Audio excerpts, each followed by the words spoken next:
coming to you live, baby, live from the LaGrasso Tiki Bar.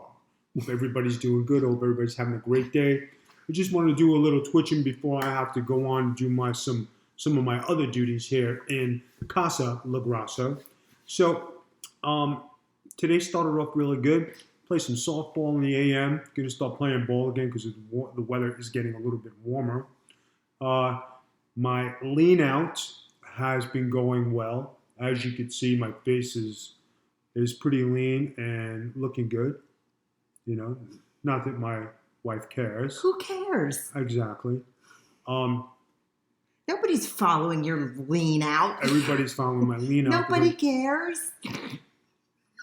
You know, when you improve yourself, like I bought these beautiful shoes, these beautiful blue suede shoes, right? That I'm going to wear. They will appear on Twitch or on Instagram real soon. We're there. All right. So, you know, and then I got some other nice things. But when it comes to my wardrobe keeping tight, I'm the man. So, without further ado, the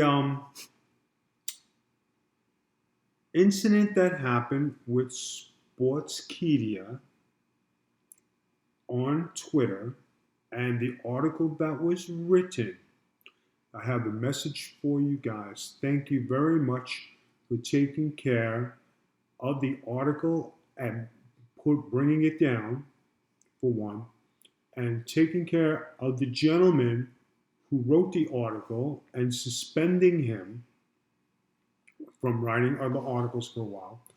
I think that SportsKeedia, people don't know, I've been doing interviews for SportsKeedia for many, many, many years.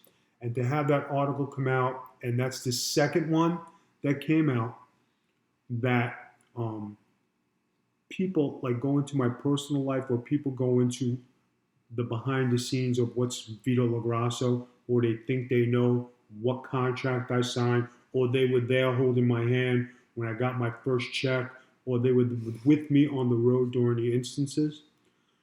All these people don't know because they're not there. They're not privy to information. They go on hearsay.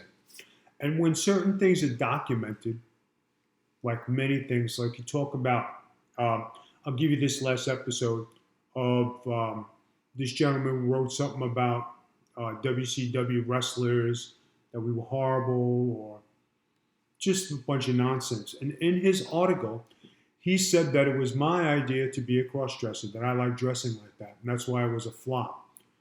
Well, I don't think it's a flop because I'm talking all these years later, people still talk about it, so I guess it wasn't that bad. And the idea has been documented that it was Vince and Stephanie's idea, you know, which it was. And recently, one of the writers came out and said this was not a rib on Vito. You know, Alex Greenfield, the one who was writing for me before he left the promotion, he was the one who was spearheading all my interviews and doing all my stuff. And it wasn't a rib on me. This is something they were very high on and something they had a lot of goals with. If Alex did not leave the WWE, I was ticketed for stun, because when you have a writer that's writing for you, you got everything going for you. So it's also pretty well known that you were supposed to go to WrestleMania and team with Ashley against Booker T and Sharmell, because there's videos on the internet about that you have nothing to do with. Oh, yeah. Thank you for the tips. Thank you very much. Thank you very much. Yeah, so that's pretty well known. And you know, guys, and then when people write about stuff, and then I give credit to the editor and the head of SportsKeedia for taking care of this, inboxing me, apologizing to my wife, which I greatly appreciate, and I wish more dirt sheets and more news people would do the same and show the same courtesy that, you know, we show you people. You know, when we do interviews, you know, we do it out of good. You're not paying us. We're interviewing you to give you something to write, right? But then when you write garbage about us, you know, like, you know, give us a break here. You know what I mean? There's no need to damage anybody's legacy or talk bad about somebody or take pictures of something that's on the internet on our own personal Instagram or website. Not just goes for me. This goes for everybody. But when you take somebody's family life and family pictures and you want to exploit them, what gives you the right to go and write nonsense or write something about me and include my wife? Like I said, my wife had nothing to do with my career. She was nowhere near any decisions I made. I didn't even know you. You didn't even know me, and that's when things were good, girl. I'm talking about, yeah. Now I'm getting gangster. But anyway, all seriousness. I was going to say, I will. Also, all seriousness. I will beat you. Seriousness. But when you talk about something that I built and something I trained for, and I made all my decisions, and I made all my, I made all the headway I did in my career, and I did everything, and I put in the work. Everybody today thinks, oh yeah, I could be a wrestler. I'm going to go in and do this. Huh? If you had to do this much of the work that I did to become a wrestler, you'd quit tomorrow. You wouldn't even start your journey. Another thing, when you were wrestling, there was not a big social media presence kind of a thing. No. You had to work to get noticed. You had to try. You had to make a name for yourself. It wasn't like being on YouTube. Guys, let me tell you something. When the top 500, I'll make this. This is a good point. When you were in the top 500 of wrestling, you're talking about in the 90s, early 2000s. You earned that. You legit. It wasn't about mailing it in, sending the guy a check, being a friend of a friend of a friend to get. But when you ranked, you ranked. When you had an article with Bill Apter back then in the magazines, when the press was legit press, and George Napolitano used to write, Blackjack Brown used to write, and if you were in their articles, if I could show you the bag of magazines that I have in my garage in storage, it is a huge duffel bag. I'd say about this big, and it is about that thick. And if you could see all the stuff I kept over the years, that's not even all of it. That's not all of it. That's stuff I had to get rid of. But when I tell you the years and years of stuff that I have, that's because you earned the right to be in it. And that's not including encyclopedias I'm in. That's including WCW stuff, ECW stuff, TNA stuff. And there is stuff that I still see today that shows up that I have no clue I was in. I said, where did you get this? Remember when we found the book about who's who famous people of Staten Island and you were in it and we didn't even know? We're like, what the hell? We didn't even know. But I feel like you're defending yourself and you don't have to. No, but you literally don't have to. I just want to put this out there. Am I somebody famous? Yes. Do I showcase it and throw it in people's faces, or do I live a normal, calm life and I'm just Vito LaGrasso? I live that calm, normal life because on social media, I'm the coolest cat in the place. I put good things, a positive outlook, I talk about how good my life is because I earned that right. You don't hear me ever mention wrestling unless there's something that's the shits that really insults the intelligence of myself and the millions and millions of people who are watching this garbage. But you're a person that should be entitled to give their opinion on that after so many years of experience in wrestling.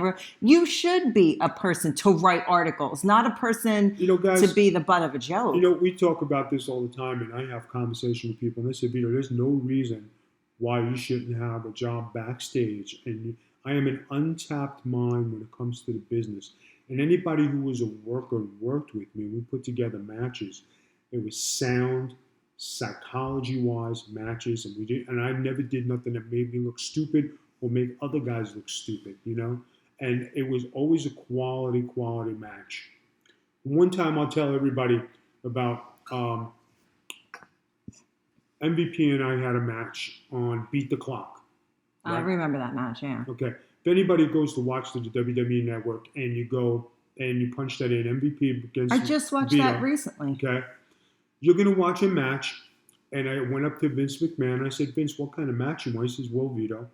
He says, the object of the match is to wrestle and do your best pinning combinations. So, wrestle for 5 minutes, best pinning combinations, try to pin each other. I said, okay, I get the concept, what you're looking for, right? So, when we went to go do the match, everybody, he goes, all right, Vito, what do you want to do? I says, we are going to wrestle. I says, it's me against you. I said, we're not going to call shit. He said, we're going to go in there and win the best pinning combinations, whoever gets on top of whoever we're going to wrestle. And if you watch that match for 5 minutes, 5 minutes of wrestling and nonstop wrestling, you don't see us, there's not a dull spot in the match. Go ahead, you had something to say? Well, do you remember what I told you after I watched that match again? I guess it was about a month and a half ago. I said, wow, that match told the best story of that entire episode of SmackDown, because you were the only guys in that episode of SmackDown that went for the pinning combinations. You guys were the only ones. Everybody else was trying to do it like they were beating somebody down, but that wasn't what you were supposed to do. You didn't care about beating someone. It was pinning someone. Beat the clock. Right. And that was the concept. If you go watch that match, you say, it makes sense. Psychology-wise, it made sense. And anything that had to do, like our tag team matches, when it was with the Mamalukes, with Disco and everything. And if you look at the first match when we were on, hey, what's going on? How's everything? When our gig was Great American Bash, was the first pay-per-view I was in. And it was Johnny and I and Disco and Lash LaRue. Talk about the tag team spots that were in there. And that's from years of wrestling with the Rock and Roll Express, the Bushwhackers, the Legion of Doom. Teams that were real teams, learning Memphis-style psychology, bringing it along with me and say, okay, guys, let's do this. This is a tag team match. Let's do tag team stuff. I still feel like you're defending yourself. Which year was that Great American Bash, V? 1999. Yeah. 1999. And guys, my wife says that I am defending myself, and I feel like you are, and you don't need to. I just think that people don't understand, and when they take liberties, I could say, I could be on here cursing and telling them to F off, but I won't do that. I just want you people just to understand, listen, this is my life.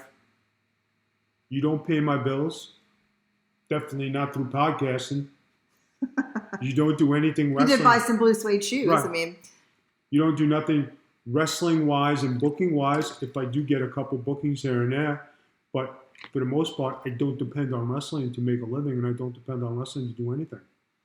But if there was an opportunity to go and do something in a company and work behind the scenes, I'd be more than happy to, always. Me and several members of the Vince Russo brand always have these discussions, and they're great. If you could ever hear the discussions we have, it'd be just as great for podcasting. Then when I tell Noelle about some of the ideas I have, what we're doing, she goes, wow. And then if I predict what's happening before, and it happens, she goes, how do you do that? But you know what? The funny thing about that is you have me and Duke of Wrestling. You have us like hooked on your ish, because you did an interview with him just recently, and then just on TV, it happened what you said it would. And then everybody's been saying the same thing you were saying, but you do it all the time. It's like this great skill that you have, that you know exactly where they're going. But the problem is, it's not even just a great skill. It's that it's become so predictable to somebody in the business. They don't shake anything up ever. It's just the same shit all the time. Guys, and that's the sad thing, is that they have gotten away from wrestling psychology 101, where they're not building any angles and things. You look at things and you're like, okay, what the hell? Or the angles are stupid. No, and they don't have enough time to do the angles because you have too many pay-per-views. Yeah. You're piling them up. So they got all that show time, but they don't have enough time to make the pay-per-view matches where you even know what they are now coming into the pay-per-view. But this is all regardless. I don't feel you have to say any of this. I'm glad you get the opportunity to thank the people at SportsKeedia for actually doing that. But I want to thank the fans for sticking behind us, who were in the Russo brand, who were in the Big Vito brand, for all of our friends out there for sticking up for us. The guys who are the writers, who are like Duke of Wrestling, and there's some of the other guys. Virtue, Andre. There's a lot of people that back us. There's a lot of guys who are behind us, but they don't like me because I'm Big Vito the wrestler. They like me because I'm Vito LaGrasso, and here's my wife Noelle, and we're good people. We're just regular people. We live a good life. We just do our thing. We like pools and sunshine in Disney World. We're the happiest people you've ever met. One of the reasons angles won't last long, I think, is that some of the wrestlers involved are either injured and inactive. It's true and not true because there are angles that go on, and sometimes they don't know where they're going because when you book an angle, you're supposed to book 3 and 4 and 5 weeks in. It's not just one match in a pay per view. It's got to be 5, 6, 7 matches, then a pay per view. Then, if you want to blow it off or do you want to continue it, you could have a run in, you could have interference. Prime example. I'll give you a prime example of that. Okay, what do I always say is what I think the best years in the WWF were 91, 92. Right. Everything going from Royal Rumble, WrestleMania 7 on forward because it was booked to flow into each other continually. Things started getting messed up on this really nice flow of an angle when Ultimate Warrior didn't do Survivor Series and they had to put Mr. Perfect in really quick. And that kind of made things a little off base. But that was almost a perfect year of promoted wrestling. And there were 4 pay-per-views. That was it. There were only 4 then. Royal Rumble, SummerSlam, Survivor Series, WrestleMania. That was it. They could book and stories made sense and things flowed on each other. And not everybody had a match all the time because there was enhancement matches where the guys would come in and they would forward storylines. The angle that I recalled that did not last long was the GTV segments from the Attitude Era. And they never explained what that was or where it went. It just disappeared. That's because of the tossing writers around. No, guys, you can't, and everybody out there, and this is the truth, everybody out there thinks they can book Raw and they can book SmackDown and they can go in there and I'm a writer. Yeah. Do you know how hard it is to write for over 100 people and 100 wrestlers and keep everybody interesting? That's not including all the guys you're on the sideline. It's impossible. Aside from, when it comes to business and it comes to wrestling minds, right? Now, we're talking wrestling minds and wrestling. We're not talking about personal, we're not talking about healthcare, we're not talking about pay, we're not talking about any of that stuff. We're talking about wrestling minds, right? Vince McMahon was ahead of his time when he was doing it and doing it with with Vince Russo, and they went through that that great era that they did because it was not one guy, then it was 2 guys and 2 guys only.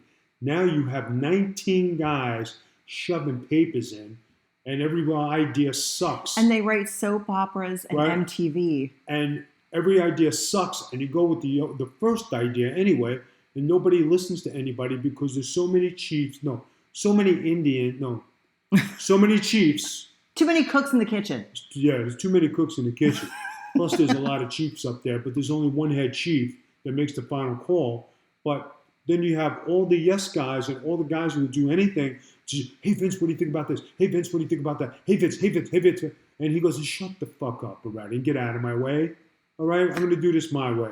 What did you do, you stooge? Huh? Did you bring me coffee? Where's my protein bar? Did you get me a health meal? No. Go back to the kitchen. Go back to your desk. Get away from me. You're bothering me. Get out of my way. I kind of imagine them all huddled together in catering, terrified, shaking papers, waiting to hand them to Vince to see if they get yelled at. That's kind of how I picture the writers nowadays. It wasn't like that back in the day. But guys, I mean, that's the way it is, and that's the way, it'll always be from here on forward until there's a new sheriff in town and we're going in a different direction.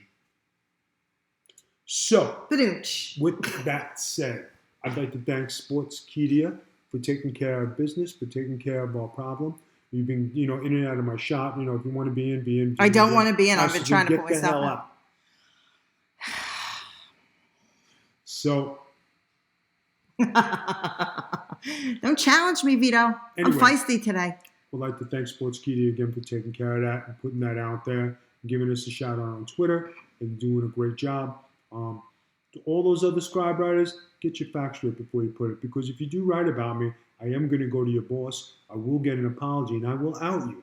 You know what? The best words that you've said is when we tweeted that and you said, guys, be better. Be better.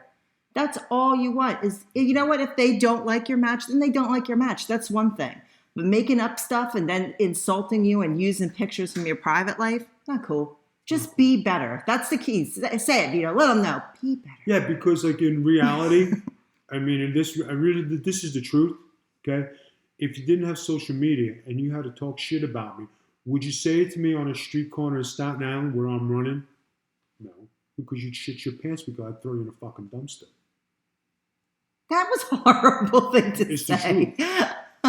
Or if you had something to say and you had beef, I'd crack your head open. And then there wouldn't be no problem. Hey, listen, you're the kinder, gentler Vito now. We do I'm things just talking about how it used to be. Well, you are the kinder, gentler Disney Vito. But you guys understand where I'm coming from.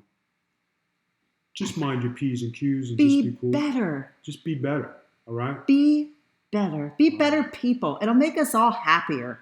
All right, in closing, I'm going to have Noelle give the spiel about all our networks. And everybody, please subscribe. SportsKeedia people, please have them subscribe. Vanna, can you point Vanna White down at the bottom of the screen here?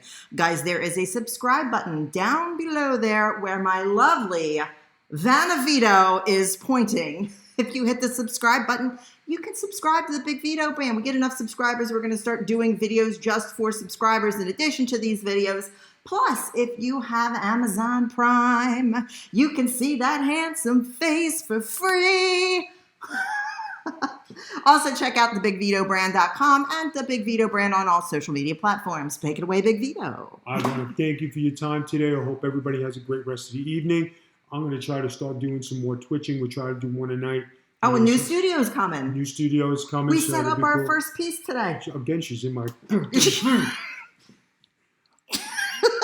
Anyway, everybody, I hope you have a great night. This is a Big Vito saying peace out, be better. Talk to you later.